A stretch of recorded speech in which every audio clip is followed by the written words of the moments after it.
Hey guys, what's going on? I just wanted to throw up a brief update regarding this rifle. I had somebody in the comments that recognized it from probably the Retro ARs board or one of the other forums, and they asked me to do this update. So here it is.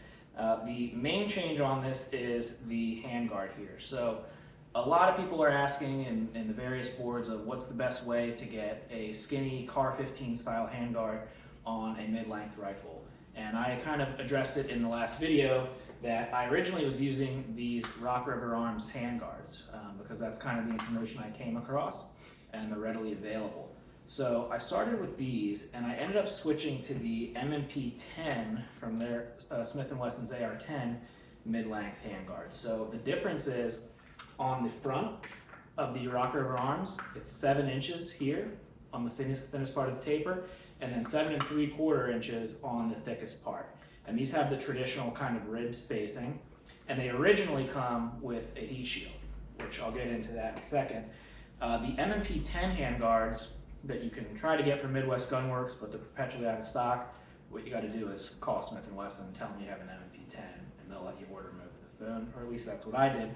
But these handguards are only 6.5 inches in the front, so half an inch thinner, and then it tapers out to 7 inches, so 3/4 inches thinner in the back. So it makes for a much sleeker look, thinner.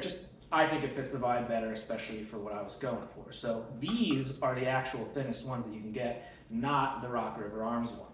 The problem with these, aside from availability, is they don't come with a heat shield. So I'll throw up some pictures in here if I can. I think I took some while I was doing the project, but if you look at a regular handguard, you'll see that there are various little slits in there, and you can just cut those with a Dremel. These ones don't have the slits at all. Cut the little slits with a Dremel, and then what you're going to do is pop the heat shields out of these guys and then put them into here. The only other thing you have to do is I had to cut a couple of spaces on the heat shield itself so I could kind of bend the tabs. It's not really that big of a deal, but it is kind of annoying. It'd be nice if these came with heat shields, but they don't. But all this stuff's pretty cheap, so no big deal.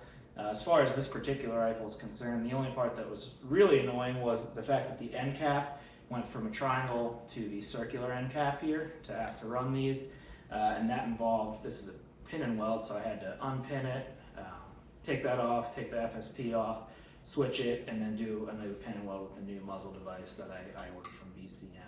The only other change on this rifle, besides doing that and obviously repainting the handguard to match the rest of the gun that was already rattle canned, is I gave up on using the GG&G QD for the sling.